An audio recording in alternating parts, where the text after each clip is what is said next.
Good morning everyone. Current affairs through MCQ की series में 24 नवंबर पे हम पहुंच चुके हैं और यहाँ पे द हिंदू पीआईबी के करंट अफेयर्स को एमसीक्यू के थ्रू कवर करेंगे। This is brief introduction about me. My name is Prince Luthra, all India rank 577 from UPSC CSC 2014 batch.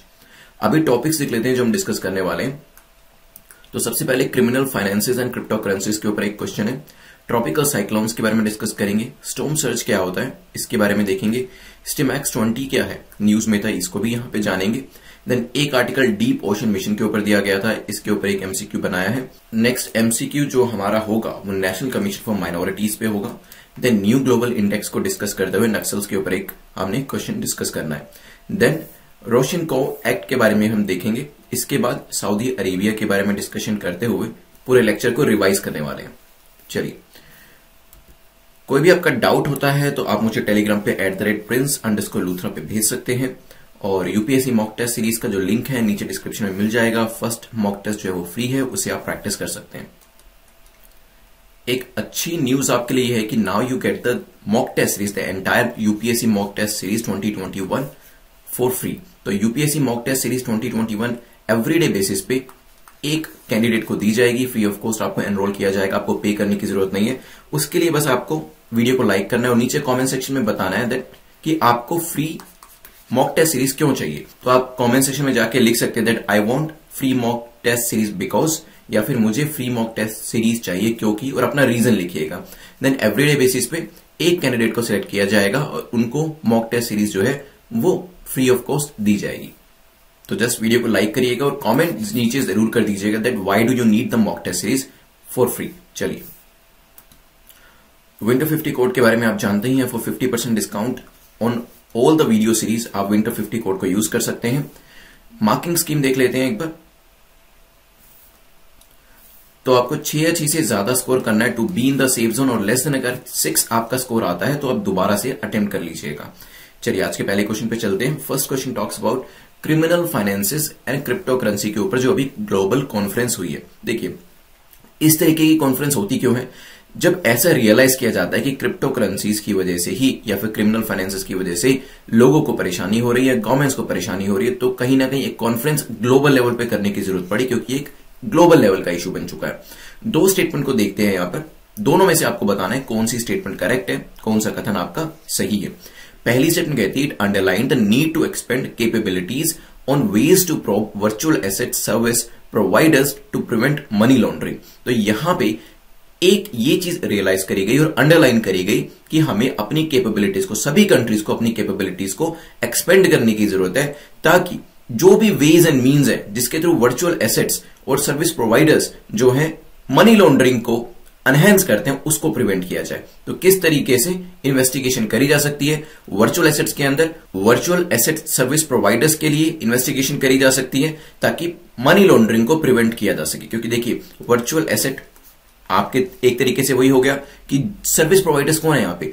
ऐसे लोग, ऐसे सर्विस प्रोवाइडर जो वर्चुअल एसेट प्रोवाइड करे, जिसमें से क्रिप्टो करेंसी भी एक है, दूसरी वर्चुअल एसेट्स भी हो सकती है। क्योंकि इससे हो क्या रहा है आपको पता है, क्रिप्टो करेंसी जो है इससे आपका टेरर फाइनेंसिंग भी हो रहा है। आप जितनी भी क्रिमिनल एक्टिविटीज होती है वहां पर भी जो फाइनेंसेस करने होते हैं वो भी क्रिप्टो करेंसी के थ्रू किया जाता है। वेपन की जो परचेज है डीप नेट के ऊपर, डार्क नेट के ऊपर, वहां पर भी ये सब चीजों का इस्तेमाल किया जा रहा है, क्योंकि वहां पे रुपी, डॉलर जैसी चीजें एक्सेप्ट नहीं होती है।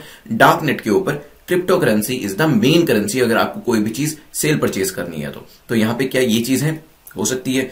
इसे इंटरपोल के द्वारा ऑर्गेनाइज किया गया। सोचिए, फिर डिस्कस करते हैं। चलिए, आई होप आपने इसके आंसर के बारे में सोच लिया होगा। तो यहां पे 2000 रिप्रेजेंटेटिव आए हैं इस पर्टिकुलर ग्लोबल कॉन्फ्रेंस के अंदर 132 कंट्री से, और ये अपने आप में 4th ग्लोबल कॉन्फ्रेंस है criminal finances and crypto currency के ऊपर, जिसको इंटरपोल ने और यूरोपोल ने ऑर्गेनाइज की है। सो सेकंड स्टेटमेंट हमारी करेक्ट हो जाती है। पहली स्टेटमेंट को देखें तो कहीं ना कहीं समझ में आ ही रहा था कि जो लोग ये क्रिप्टो करेंसीज या दूसरी वर्चुअल एसेट्स प्रोवाइड करते हैं जिसका इस्तेमाल मनी लॉन्ड्रिंग के लिए, टेरर फाइनेंसिंग के लिए किया जाता है, इस चीज को कैसे प्रिवेंट किया जाए और वेरियस कंट्रीज जो है, वेरियस गवर्नमेंट्स जो है वो किस तरीके से कैपेबिलिटीज डेवलप करें ताकि इन चीजों को रोका जाए। देखिए, अभी तक जो भी इस तरीके के गोरखधंधे होते थे वो ग्राउंड लेवल पे होते थे, उसमें इंटरनेट का यूज इतना ज्यादा नहीं होता था 1990 से पहले। ठीक है, और इसी वजह से उनको रोकना भी काफी आसान होता था। लेकिन अब ये चीजें हो रही हैं ऑनलाइन, और गवर्नमेंट को तो पहले इस पूरे सेटअप को, पूरे स्ट्रक्चर को समझने की जरूरत है कि क्रिप्टो करेंसी होती क्या, माइनिंग कैसे करी जाती है और इसको रोका कैसे जा सकता है। तो उसके बाद ही प्रिवेंशन की बात करी जा सकती है। तो पहली स्टेटमेंट जो है ये भी यहां पे ठीक हो जाती है, आंसर हो जाएगा सी। चलिए नेक्स्ट क्वेश्चन पे चलते हैं, विच इज क्वेश्चन नंबर 2, जो कि ट्रॉपिकल साइक्लोन्स को लेके है। देखिए ज्योग्राफी का क्वेश्चन है, लेकिन क्योंकि न्यूज में मेंशन किया गया था इस वजह से इंपॉर्टेंट हो जाता है। आपको बताना है कि ट्रॉपिकल साइक्लोन्स के बारे में बताइए कौन सी स्टेटमेंट आपकी करेक्ट है। ठीक है, 3 स्टेटमेंट्स दे रखी है। पहली कहती है they originate over the Bay of Bengal. क्या tropical cyclones Bay of Bengal में ओरिजिनेट होते हैं? May be. They have very low wind velocity and cause heavy rainfall. तो इनकी जो विंड वेलोसिटी होती है वो काफी कम होती है, लेकिन ये काफी ज्यादा रेनफॉल को लीड करते हैं, कॉज करते हैं। They affect many states including Gujarat. तो यहां पे गुजरात जैसे स्टेट को भी ये अफेक्ट करते हैं। सोचिए फिर डिस्कस करते हैं।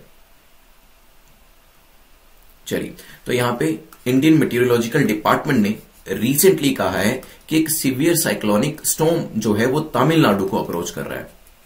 तो आगे आने वाले टाइम में तमिलनाडु इससे इंपैक्ट हो सकता है। ठीक है, ये जो डेवलपिंग स्टॉर्म है, अभी इसको नाम नहीं दिया गया, लेकिन ये आपके जो तमिलनाडु वाला रीजन है यहां पर अभी मूव कर रहा है। 600 किलोमीटर साउथ साउथ ईस्ट में ये होवर कर रहा है, और फिर इसकी डायरेक्शन बताई जा रही है कि ये जो है साउथ ईस्ट चेन्नई से फिर ये पुदुचेरी वाली डायरेक्शन में मूव कर सकता है।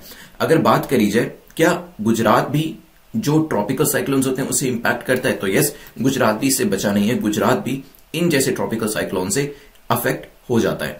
यहां पे क्या विंड वेलोसिटी कम होती है? देखिए विंड वेलोसिटी तो ज्यादा होगी। आपने अगर साइक्लोन देखा है तो उसमें कितनी तेजी से हवाएं चल रही होती है, तो विंड वेलोसिटी लो नहीं हो सकती। हालांकि yes, they cause heavy rainfall. तो यहां पे पहली जो स्टेटमेंट है उस पर चलेंगे, बट सेकंड स्टेटमेंट जो हमारी है वो इनकरेक्ट हो जाती है। दे कॉज हैवी रेनफॉल, ये second part of the second statement तो ठीक था, लेकिन विंड की जो वेलोसिटी होती है वो भी काफी ज्यादा होती है।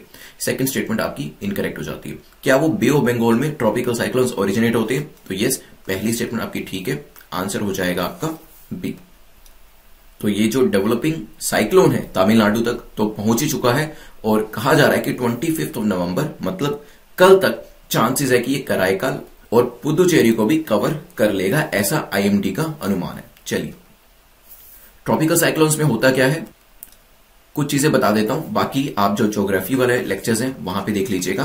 तो यहाँ पे सबसे पहले तो ये इनका जो ओरिजिनेशन होता है वो वार्म वाटर में होता है, वहीं से ये अपनी एनर्जी को लेते हैं और लो प्रेशर वाले रीजन के अंदर होता है। ठीक है, और then eye of the wall जो होता है सबसे डिस्ट्रक्टिव प्लेस होता है। इसके अंदर जो नीचे रहता है वो तो कन्वर्जेंस रहता है आपका। ठीक है, और जैसे आप देख रहे हैं जो हवा है, जो विंड है, वो ऊपर वाले डायरेक्शन में जाके कन्वर्ज नहीं कर रही है, डाइवर्ज कर रही है।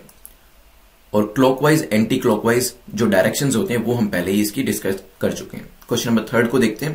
क्वेश्चन नंबर 3 इसी से एसोसिएट करता है, जो कि स्टॉर्म सर्च को लेकर है। पूछा गया स्टॉर्म सर्च के बारे में बताइए कौन सी स्टेटमेंट आपकी करेक्ट है, कौन सा कथन आपका सही है। पहली स्टेटमेंट कहती है it is an abnormal rise of sea level near the coast. जब कोस्ट के पास सी लेवल काफी ज्यादा राइज हो जाता है तो उसे स्टॉर्म सर्च कहते हैं। हो सकता है it includes waves and wave action. इसके अंदर वेव और वेव एक्शन जो है वो भी इंक्लूड रहते हैं। It causes eroding beaches and embankments. Beaches और एम्बैकमेंट्स को ये इरोड कर देता है। सोचिए फिर इसको डिस्कस करेंगे। चलिए देखिए, ज्योग्राफी रिलेटेड क्वेश्चन है, न्यूज में दिया गया था इसलिए डिस्कस किया है। तो स्टॉर्म सर्च होता क्या, एक बार यहां पे इमेज में देखिए। सो फॉर एग्जाम्पल ये आपका बीच वाला रीजन है। So this is the beach region. देखिए वैसे जो आपकी नॉर्मल टाइड है, this is the normal tide, जिसमें पानी जो है वो आपके बीच के ऊपर नहीं आता है। ठीक है, यहीं तक ही रुक जाता है। This is the region. ठीक है, लेकिन जब स्टॉर्म सर्ज होता है तो क्या होता है, स्टॉर्म टाइड की वजह से जो पानी है वो काफी आगे तक आ जाता है, और यहां पर जो एम्बैकमेंट्स लगे होते होंगे वहां पे उसका इरोजन होना शुरू हो जाता होगा। See this is the place जहां पे लोग बैठते होंगे सन बेदिंग के लिए। लेकिन क्योंकि जब यहां पे स्टॉर्म सर्ज हो रहा है तो ये जो पानी है वो काफी अंदर तक आ चुका है, आप देख रहे हैं। ठीक है, और यहाँ पे कहीं वेव्स नहीं है, वेव्स नहीं दिख रही है आपको, क्योंकि वेव्स का यहाँ पे कोई रोल होता ही नहीं है। दिस इज कंसर्निंग जो आपका टाइड लेवल होता है वो जब काफी ज्यादा हो जाता है और उसकी वजह से पानी काफी अंदर तक आ जाता है, this is called the storm surge. Mean sea level आप देख रहे हैं यहाँ पे कितना नीचे है ग्राउंड से, और यहाँ पे 2 फीट नॉर्मल हाई टाइड होगी तो यहां तक पानी आ जाएगा। लेकिन जब स्टॉर्म सर्ज होगा तो पानी काफी अंदर तक आ जाता है, ध्यान रखिएगा। It is an abnormal rise of sea level. जैसे देख रहे हैं मीन सी लेवल इतना है, लेकिन एबनॉर्मली राइज होकर पानी कितना ऊपर तक आ गया। So this is an abnormal rise of sea level near the coast, जो सिवियर ट्रॉपिकल साइक्लोन्स की वजह से भी हो सकता है। Due to storm surge sea water inundates low lying areas, जैसे कि बीचेस हो गए, लो लाइंग एरियाज हो गए, वहां पे इनंडेशन काफी ज्यादा हो जाता है। कोस्टल रीजन के अंदर भी इनंडेशन काफी ज्यादा हो जाता है, जिससे कि लाइफ स्टॉक्स हो गया, ह्यूमन बींग्स जो हो गए, वो काफी ज्यादा इंपैक्ट होते हैं इसकी वजह से। साथ में ही क्योंकि देखिए यहां से नमकीन पानी जो है वो आ रहा है, इसकी वजह से जो सोइल फर्टिलिटी होती है वो भी काफी हद तक कम हो जाती है, और जो वेजिटेशन होगी, जैसे यहां पे आप पेड़ देख रहे हैं, ये भी सब नष्ट हो सकते हैं। तो ध्यान रखिएगा इस चीज के बारे में। एबनॉर्मल राइज होता है सी लेवल का, तो पहली स्टेटमेंट बिल्कुल ठीक है। यहां पे इरोजन होता है एम्बैकमेंट्स का, बिल्कुल ठीक है ये भी, लेकिन इसमें वेव्स या वेव एक्शन का कोई रोल नहीं रहता है। So this is concerning storm surge, जैसे मैंने आपको ग्राफिक में दिखाया अभी। आंसर हो जाएगा बी। चलिए क्वेश्चन नंबर 4 को देखते हैं, जो कि सिटमैक्स 2020 के बारे में है। सिटमैक्स 2020 क्या कहता है कि बताएं कौन कौन सी कंट्रीज इसमें पार्टिसिपेट करती है। क्या इंडिया करती है, ऑस्ट्रेलिया, थाईलैंड, सिंगापुर? सोचिए, सेकंड एडिशन जो है इसका अभी स्टार्ट हुआ है। चलिए, तो सेकंड एडिशन जो है वो स्टार्ट हुआ है सिटमैक्स का, जिसके अंदर कौन कौन है? S stands for Singapore, I stands for India, T stands for Thailand. तो यहां पे 3 कंट्रीज जो हैं उनकी ट्राइलेटरल नेवल एक्सरसाइज जो है वो शुरू हुई है अंडमान सी के अंदर। मेन एम क्या है इसके अंदर? देखिए, मुख्य ऑब्जेक्टिव जो है इसका ना, वो म्यूचुअल कॉन्फिडेंस को इंक्रीज करना है और कॉमन अंडरस्टैंडिंग को डेवलप करना है, इंटर ऑपरेबिलिटी को डेवलप करना है, ओवरऑल मैरीटाइम सिक्योरिटी को भी इंश्योर करना है, क्योंकि इंडियन ओशन जो है अब वो उतना सेफ नहीं रहा है चाइनीज प्रेजेंस की वजह से, जैसा वो एक टाइम पे हुआ करता था। इसी वजह से मैरीटाइम लेवल पे हम लोग सागर भी लेके आए, security and growth for all in the region and not only for China. और दूसरे ऐसी एक्सरसाइजेस जो हैं वो भी time to time various countries के साथ करते रहते हैं, ताकि वो भी सिक्योर रहे, हम भी सिक्योर रहे, और एक तरीके से जो ये कंट्रीज है वो कॉपरेशन जो है वो करवाएं in case of any exigency. तो यहां पे ऑस्ट्रेलिया का रोल नहीं है, India, Thailand and Singapore. Answer क्या हो जाएगा? C will be the correct answer. So it is like Singapore, India, Thailand maritime exercise. ठीक है, नाम में ही आपको कंट्रीज के नाम भी दिए गए हैं, और एक्सरसाइज मैरीटाइम है या फिर दूसरी कोई है, आपकी वायुसेना की है या फिर आर्मी की है, वो भी आपको पता चल गया। चलते हैं नेक्स्ट क्वेश्चन के ऊपर। क्वेश्चन नंबर 5 बात करता है, चलिए एक क्वेश्चन मैं आपसे और पूछना हूं, बताइएगा जस्ट फॉर द नॉलेज कि जो फर्स्ट एडिशन, क्योंकि तो मैंने सेकंड एडिशन की बात करी सिटमैक्स की, first edition Singapore, India, Thailand maritime exercise का, वो किसने होस्ट किया था और वो एक्सरसाइज कहां पर हुई थी? ठीक है, this is an annual exercise, 2020 में हो रही है। पहली जो एक्सरसाइज हुई थी वो 2019 में हुई थी। इसको होस्ट किसने किया था, और इसको होस्ट करने के बाद जो लोकेशन थी वो क्या थी, वो मुझे प्लीज आप कमेंट सेक्शन में बताइएगा। अगर आपको पता है, नहीं भी पता है तो गूगल पे सर्च करिए, और सर्च करने के बाद देखिए इस आंसर को, और फिर कमेंट सेक्शन के अंदर टाइप करिए। चलिए क्वेश्चन नंबर 5 को देखते हैं, जो कि डीप ओशन मिशन के फीचर्स को लेकर है। पूछ रहा है डीप ओशन मिशन के फीचर्स को लेकर बताइए कौन सी स्टेटमेंट आपकी करेक्ट है। 2 स्टेटमेंट्स दे रखी है यहाँ पे। पहली कहती है the focus of the mission will be on deep sea mining. तो डीप सी माइनिंग का कंपोनेंट है यहाँ पे ocean climate change advisory service, under water vehicle and under water robotics related technology हो सकता है। 2 की projects planned in deep ocean mission report included plant powered by solar energy. तो इसमें एक जो प्रोजेक्ट है वो सोलर एनर्जी को लेके, उसके प्लांट को लेके, and submersible vehicle that can explore depth of at least 6000 meter. तो इसके अंदर एक सबमर्सिबल व्हीकल रहेगा जो कि 6000 मीटर तक की गहराई को एक्सप्लोर कर सकता है। ये 2 प्रोजेक्ट इसके अंदर है। सोचिए, फिर डिस्कस करते हैं। चलिए देखिए, इंडिया जो है काफी जल्दी डीप ओशन मिशन को लॉन्च करने वाला है, और यहां पे मुख्य ऑब्जेक्टिव जो हमारा रहने वाला है, मेन ऑब्जेक्टिव जो रहने वाला है वो है कि किस तरीके से एक्सप्लोरेशन किया जा सके मिनरल्स का, एनर्जी का, मरीन डायवर्सिटी का, अंडर वाटर वर्ल्ड, मतलब पानी के नीचे किस किस तरीके से इन सब चीजों को एक्सप्लोर किया जा सकता है, क्या क्या अपॉर्चुनिटीज हमारे लिए क्रिएट हो सकती है, क्योंकि ये काफी अनएक्सप्लोर्ड एरिया है। यहां पर एक्सप्लोरेशन जो है वो करी जाएगी, ऐसा मिनिस्ट्री ऑफ अर्थ साइंस का कहना है। मिशन जो है इसकी कॉस्ट रहने वाली है 4000 करोड़, और यहां पे काफी ज्यादा बूस्ट मिलने वाला है एक्सप्लोरेशन प्रोसेस को, और हमारा जो एक्सक्लूसिव इकोनॉमिक जोन है, साथ में जो कॉन्टिनेंटल शेल्फ है, यहां पर काफी सारे एफर्ट्स किए जाएंगे एक्सप्लोरेशन के। तो जो पहली स्टेटमेंट है कि focus of the mission deep sea mining पे रहेगा, तो मैंने आपको बता ही दिया, बिल्कुल ठीक है। एक एडवाइजरी सर्विस भी शुरू करी जाएगी, अंडर वाटर व्हीकल्स रहने वाले हैं, अंडर वाटर रोबोटिक्स का यूज किया जाएगा ताकि एक्सप्लोरेशन के अंदर, मिनरल एक्सप्लोरेशन के अंदर हम काफी आगे तक जा सके। तो पहली स्टेटमेंट हो जाती है ठीक। इसके अंदर 2 की प्रोजेक्ट्स हैं, तो यस, इसके अंदर 2 की प्रोजेक्ट्स हैं। एक तो जो मैंने आपको बताया सबमर्सिबल व्हीकल जो कि 6000 मीटर की गहराई तक जाके एक्सप्लोर करेगा। दूसरा है डीसैलिनेशन पावर प्लांट जो कि सोलर एनर्जी के द्वारा चलेगा। देखिए, जब हम बात डीप ओशन की कर रहे हैं तो वहां पे सोलर एनर्जी कैसे चली जाएगी, वहां तो हमें टाइडल एनर्जी को यूज करना पड़ेगा ना, ठीक है। तो इस वजह से जो सोर्स ऑफ एनर्जी है वो यहां पे गलत दिया गया है। सेकंड स्टेटमेंट आपकी गलत हो जाती है, आंसर हमारा हो जाएगा बी, क्योंकि सिर्फ फर्स्ट स्टेटमेंट हमारी करेक्ट है। चलिए, कुछ इस तरीके से ड्रिलिंग देखिए करी जा रही है। यहाँ पे वेरियस कोट्स जो है वो भेजी गई हैं, डक्शन पंप्स वगैरह नीचे भेजे गए हैं ताकि ड्रिलिंग करी जा सके और जो एक्सप्लोरेशन है उसको यहां पर कंप्लीट किया जा सके। कॉन्टिनेंटल शेल्फ और इकोनॉमिक जो एक्सक्लूसिव इकोनॉमिक जोन है उसको कवर किया जाएगा। आप मुझे बताइएगा EEZ जो होता है वो हमारी बॉर्डर लाइन से कितने किलोमीटर तक एक्सपेंड कर सकता है। ये अगर आपको पता है तो कमेंट सेक्शन में बताइएगा। काफी इजी क्वेश्चन है ज्योग्राफी पॉइंट ऑफ व्यू से। इसका आंसर मुझे करिए। इसका आंसर आप नॉटिकल माइल्स में भी कर सकते हैं और किलोमीटर में भी कर सकते हैं, जैसे भी आपको पसंद हो। तो आप मुझे बताइएगा एक्सक्लूसिव इकोनॉमिक जोन का जो रीजन होता है वो आपके कोस्टल रीजन से कितने किलोमीटर या कितने नॉटिकल माइल्स तक एक्सपेंड कर सकता है। चलिए, प्रीलिम्स प्लस मेंस का जो गाइडेंस प्रोग्राम है इसमें आप चाहें तो विंटर 50 कोड को यूज कर सकते हैं। इसे लिमिटेड टाइम पीरियड के लिए रखा गया है, तो इसको आप इस्तेमाल कर सकते हैं इस कोड को, so that you could get 50% discount on all the programs. सारे ही प्रोग्राम्स इसके अंदर रहने वाले हैं, जिसमें आपको आर्ट एंड कल्चर से लेके स्पेक्ट्रम, इंडियन पॉलिटी की वीडियो सीरीज मिल जाती है, साथ में प्रीलिम्स और मेंस की जो राइटिंग सीरीज है, टेस्ट सीरीज जो है वो भी मिल जाती है, साथ में गाइडेंस भी आपको मिल जाती है, और इसकी पूरी वैलिडिटी जो है वो 2 साल की रखी गई है। इसको आप डायरेक्टली exam.netmock.com पे जाके या फिर नीचे डिस्क्रिप्शन में इसका लिंक दिया गया है, वहां से भी जाकर सब्सक्राइब कर सकते हैं। चलते हैं नेक्स्ट क्वेश्चन के ऊपर, विच इज क्वेश्चन नंबर 6। पूछा गया है नेशनल कमीशन फॉर माइनॉरिटीज के बारे में, which of the following statement इनके बारे में सही है। तो नेशनल कमीशन फॉर माइनॉरिटीज के बारे में आपको बताना है कौन सी स्टेटमेंट इस बॉडी के बारे में करेक्ट है।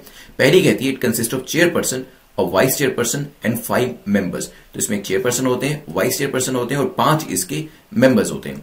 The ministry of social justice and empowerment recommends names of the members. तो यहां पे जो नाम दिए जाते हैं मेंबर्स के वो ministry of social justice and empowerment के द्वारा दिए जाते हैं।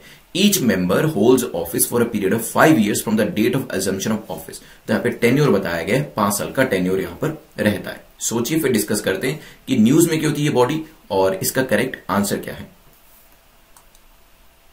चलिए, तो NCM that is national commission for minorities अभी न्यूज में थी बिकॉज वेकेंसीज जो है मेंबर्स की वो यहां पर अनफिल्ड है।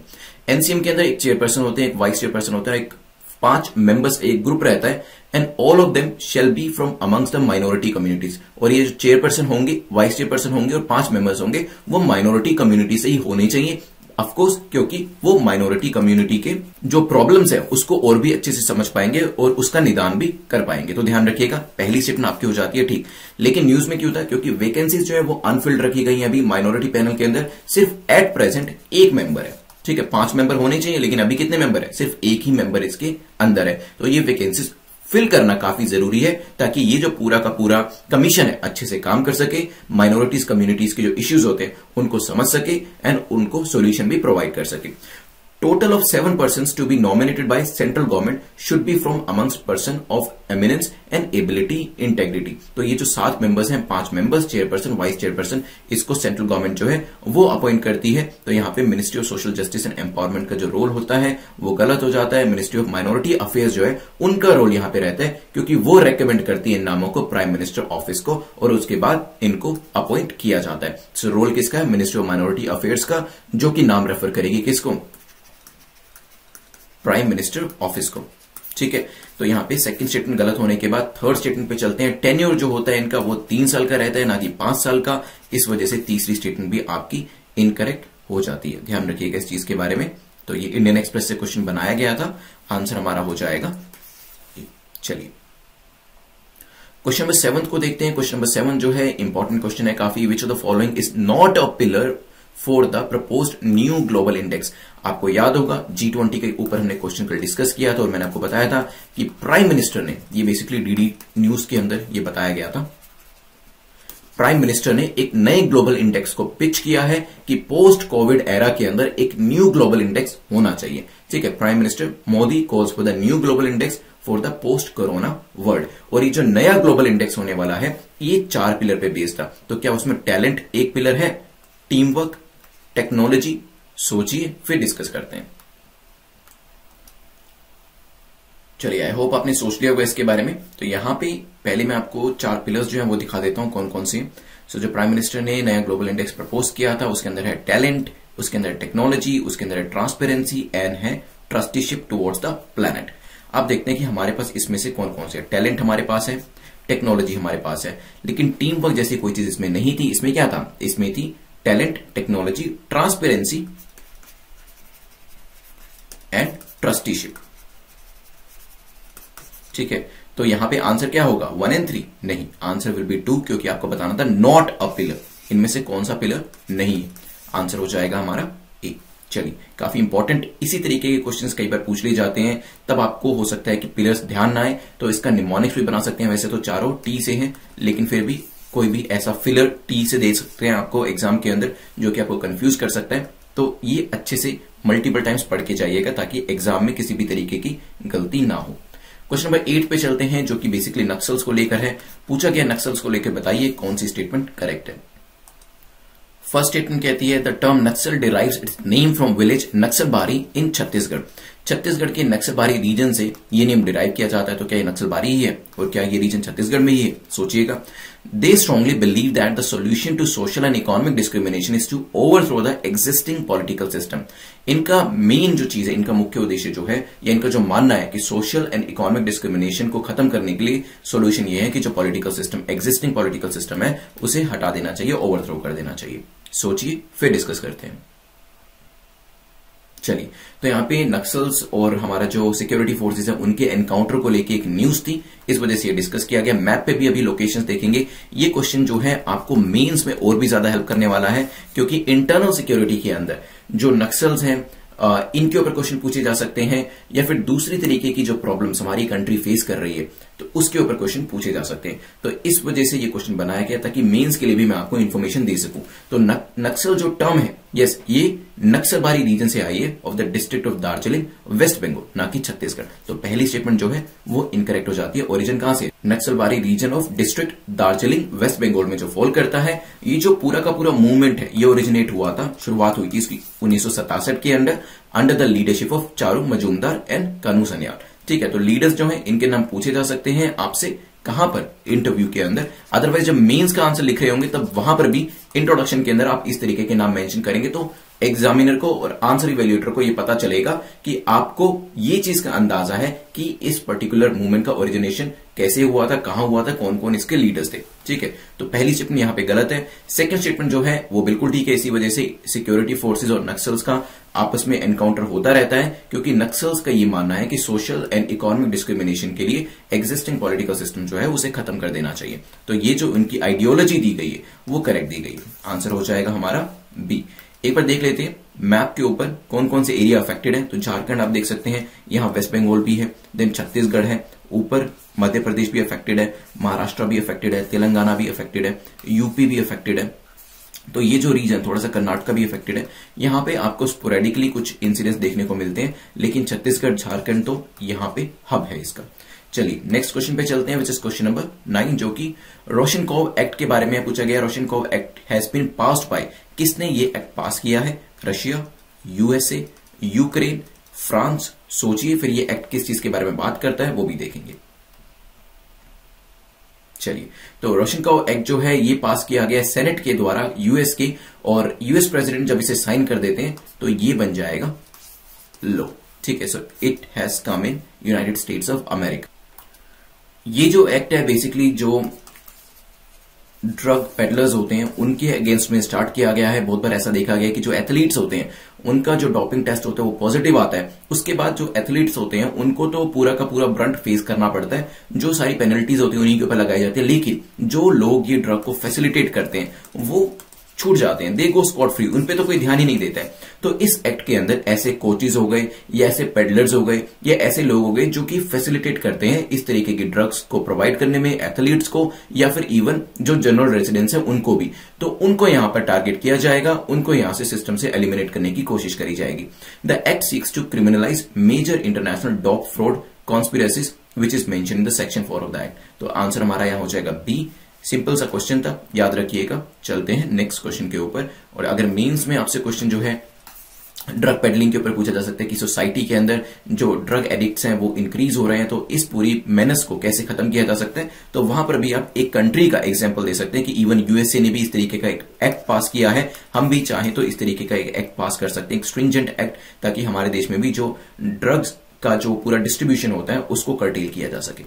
नेक्स्ट क्वेश्चन है क्वेश्चन नंबर 10, पूछा गया consider the following statement about borders of Saudi Arabia. Saudi Arabia के बॉर्डर के ऊपर पूछा है कि बताएं कौन सी स्टेटमेंट आपकी करेक्ट है, कौन सा कथन आपका सही है। बेसिकली मैप रिलेटेड क्वेश्चन है, हमारी पूरी कोशिश रहती है कि 10 क्वेश्चन में से एक क्वेश्चन मैप रिलेटेड होना चाहिए ताकि आपकी मैप की तैयारी भी यहां पर हो जाए। तो पूछा गया अगर हम सऊदी अरेबिया के मैप को देखें तो रेड सी जो है इसके ईस्ट में है, हो सकता है यमन एंड ओमन जो है वो इसके वेस्ट में है, मे बी जॉर्डन इसके नॉर्थ में है। सोचिए फिर डिस्कस करते हैं। जब भी इस तरीके का क्वेश्चन आता है तो आप आंख बंद करके सोच भी सकते हैं कि आपने जब भी सऊदी अरेबिया को देखा है, चाहे वो आपने टीवी में देखा उसके मैप को या अपनी मैप की बुकलेट के अंदर देखा, तो वो किस तरीके से दिखता है और उसके आसपास की चीजें क्या है। तो इस तरीके से आप विजुअली जब इसे रिकॉल करने की कोशिश करेंगे तो आंसर करना ईजी हो जाएगा आपके लिए। चलिए डिस्कस करते हैं। देखिए इसका क्वेश्चन सऊदी अरेबिया पे क्यों बनाया गया, बिकॉज सऊदी अरेबिया का जो बॉर्डर है काफी इंपॉर्टेंट हो गया है। यमन के रेबल्स ने अभी सऊदी ऑयल फैसिलिटी जो कि जेदा के अंदर है वहां पर कर दिया है अटैक, इस वजह से सऊदी अरेबिया और इसके बॉर्डर कंट्रीज जो है वो हो जाती है इंपॉर्टेंट। अब देखिए रेड सी क्या इसके ईस्ट में है, देखते हैं तो रेड सी इसके ईस्ट में नहीं है, रेड सी इसके वेस्ट में है। ओमान कहां है, ओमान इसके ओमान इसके ईस्ट में है और साउथ में है, और यमन भी इसके साउथ में। तो यहां पे हमारी ये जो दो स्टेटमेंट्स थी कि रेड सी ईस्ट में, यमन ओमान वेस्ट में, नहीं ये दोनों ही गलत हो जाती है। जॉर्डन देखते हैं, जॉर्डन की लोकेशन क्या है, तो Jordan is on the north. क्या जॉर्डन नॉर्थ में ही पूछा गया है, तो यस जॉर्डन जो है नॉर्थ में ही बताया गया है। तीसरी स्टेटमेंट जो है वो करेक्ट हो जाती है, आंसर हो जाएगा आपका सी। चलिए 10 क्वेश्चन हमारे कंप्लीट होते हैं। अभी हम करेंगे 2 मिनट के अंदर रिवीजन। अगर आप इसको अच्छे से पूरा रिटेन करके रखना चाहते हैं, लेक्चर को चाहते हैं कि आप इसे भूले ही ना, और जब नेक्स्ट टाइम आप रिवाइज करें तो आपको 90% चीजें याद रहे, उसके लिए 2 मिनट के लिए रिवीजन हमें करनी पड़ेगी। चलिए शुरुआती दौर में हमने क्रिप्टो करेंसीज के बारे में देखा था कि किस तरीके से कॉन्फ्रेंस जो है इंटरपोल यूरोपोल के द्वारा ऑर्गेनाइज करी गई है, इवन बेसल इंस्टीट्यूट भी इसमें इन्वॉल्व था, ताकि ये जो क्रिमिनल फाइनेंसेस क्रिप्टो करेंसी है इसको प्रिवेंट किया जा सके। देन नेक्स्ट क्वेश्चन में हमारा डिस्कशन हुआ था ट्रॉपिकल साइक्लोन्स के बारे में, मैंने बताया था बे ऑफ बंगाल के बारे में, साथ में ही ये गुजरात को भी इफेक्ट करते हैं। अभी एक जो साइक्लोन से डेवलप हो रहा है तमिलनाडु रीजन के अंदर, उसके बाद वो पुदुचेरी वाली डायरेक्शन में मूव करना शुरू करेगा। इसमें विंड वेलोसिटी काफी ज्यादा होती है और रेनफॉल भी काफी ज्यादा होती है। स्टॉर्म सर्ज के बारे में देखा था, एबनॉर्मल हाई राइज होता है सी लेवल का, इसकी वजह से बीचेस जो है, एम्बैंकमेंट्स जो है उनका भी डिस्ट्रक्शन हो जाता है। आपकी जो मिट्टी होती है उसकी भी जो फर्टिलिटी होती है वो काफी कम हो जाती है, और साथ में जो वेजिटेशन होती है वो भी यहां पर अफेक्ट हो सकती है। सिटमैक्स 2020 Singapore, India, Thailand maritime exercise, ध्यान रखिएगा दिस वाज सेकंड एडिशन जो कि अंडमान सी में हो रहा है। फर्स्ट एडिशन किसने होस्ट किया था, कहां पर हुआ था, वो प्लीज बताइएगा कमेंट सेक्शन के अंदर। डीप ओशन मिशन के बारे में पूछा था, डीप ओशन मिशन में डीप सी माइनिंग करी जाएगी, मिनरल्स का एक्सप्लोरेशन किया जाएगा, टाइडल एनर्जी के साथ डीसैलिनेशन प्लांट जो है वो भी पावर अप किया जाएगा। फिर मैंने आपसे एक्सक्लूसिव इकोनॉमिक जोन के बारे में पूछा था कि नॉटिकल माइल से किलोमीटर में मुझे बताइएगा इसका एक्सपेंड कितना होता है कोस्टल जोन से। Then we discussed about national commission for minorities, इसमें चेयरपर्सन होते हैं, वाइस चेयरपर्सन होते हैं, 5 मेंबर्स होते हैं, 3 साल का कार्यकाल रहता है इनका, और यहाँ पे मिनिस्ट्री ऑफ माइनॉरिटी अफेयर्स जो है पीएमओ को रेकमेंड करती है नाम जिनको अपॉइंट करा जाना चाहिए। क्वेश्चन नंबर 7 के अंदर we discussed about new global index, जिसको हमारे प्राइम मिनिस्टर ने पिच किया है। 4 इसके अंदर जो मेन पिलर्स बताए गए हैं वो talent, technology, transparency and trusteeship बताए गए हैं। फिर हमने नक्सल्स के बारे में डिस्कस किया था, ओरिजिनेशन कहां से होता है, नक्सलबारी दार्जिलिंग यहां पर वेस्ट बंगाल, और यहां पे इनका जो आइडियोलॉजी है वो भी हमने देखा था, मैप के ऊपर लोकेशन भी देखी थी। Then we move to Rodchenkov act, तो ये ड्रग पेडलर्स को कैप्चर करने के लिए और ये पूरा ड्रग जो सप्लाई किया जाता है इसको खत्म करने के लिए है। लास्ट में हमारा जो डिस्कशन हुआ था क्वेश्चन नंबर 10 का सऊदी अरेबिया के बॉर्डर्स को लेके हुआ था। तो यहां पे अगर देखा जाए जॉर्डन जो है नॉर्थ में है, नीचे येमेन और ओमान है, देन ईस्ट में गल्फ ऑफ एडेन है और वेस्ट में आपका रेड सी है। क्वेश्चन क्यों बनाया था? क्योंकि येमेन के रेबल्स ने अटैक किए सऊदी ऑयल फैसिलिटीज को, इस वजह से इसके ऊपर डिस्कशन किया गया था। एक इंपॉर्टेंट अनाउंसमेंट है आपके लिए, 200 डेज यूपीएससी प्रिपरेशन जो प्रोग्राम है, this is going to be our best program. अभी तक हम इस पे काम कर रहे थे काफी टाइम से कि किस तरीके से इसको इंप्लीमेंट किया जाए। लास्ट ईयर से इसके ऊपर हमारा जो थॉट प्रोसेस था वो चल रहा था। तो 200 डेज यूपीएससी प्रिपरेशन प्रोग्राम जो है इसको हम बहुत जल्दी शुरू करने वाले हैं। आप चाहें तो नीचे लिंक दिया है, इवन इस स्लाइड पे भी लिंक दिया है, exam.netmock.com पे जाके इसे देख भी सकते हैं। सो इसमें सबसे अच्छी चीज जो आपको मिलने वाली है वो ये है कि हम डे वाइज इसके अंदर प्रिपरेशन करेंगे। देखिए होता क्या है, यूपीएससी के अंदर पूरा का पूरा साल और या फिर कई बार मल्टीपल ईयर्स जो है वो बीत जाते हैं और जो तैयारी है वो उतने अच्छे से हमारी नहीं हो पाती। और जब यूपीएससी का एग्जाम हमारे सामने आता है तो हमें लगता है कि पता नहीं पिछला 1 साल या 2 साल हमारे गए कहां। तो इसमें क्या होगा, इसमें हमने डे वाइज प्रिपरेशन आपकी करानी है। डे 1 में आपको वीडियोस एंड असाइनमेंट्स दिए जाएंगे जिसको आप सोल्व करेंगे। इसमें मेंस का भी कंपोनेंट रहने वाला है, आपको मेंस के आंसर भी यहां पे लिखने को मिलेंगे। Same goes for day 2। Day 2 में भी आपको असाइनमेंट्स दिए जाएंगे, कुछ वीडियो लेक्चर्स दिए जाएंगे देखने के लिए, कुछ असाइनमेंट्स दिए जाएंगे, राइटिंग प्रैक्टिस के लिए दिया जाएगा, कुछ क्विजेस दिए जाएंगे, मॉक टेस्ट दिए जाएंगे, ताकि डे बाय डे आप तैयारी करते जाएं। आपको ना सोचना पड़े कि मैं अपनी चीजों को शेड्यूल कैसे करूं। तो पूरा का पूरा जो शेड्यूल है वो यहां पे हम आपको करके देंगे, ताकि जब यूपीएससी का एग्जाम आता है तब आपको एग्जाम जो आपकी प्रिपरेशन है वो 100% हो चुकी हो और आपका कॉन्फिडेंस लेवल जो है वो काफी हाई हो। Eventually you get the victory in the exam. इसके लिए जो हाफ ऑफ द पार्ट होता है शेड्यूल बनाने का, जो सबसे मुश्किल पार्ट होता है, दैट वी आर टेकिंग, वो हम लोग डिसाइड करेंगे ताकि आपको उसमें टाइम वेस्ट ना करना पड़े।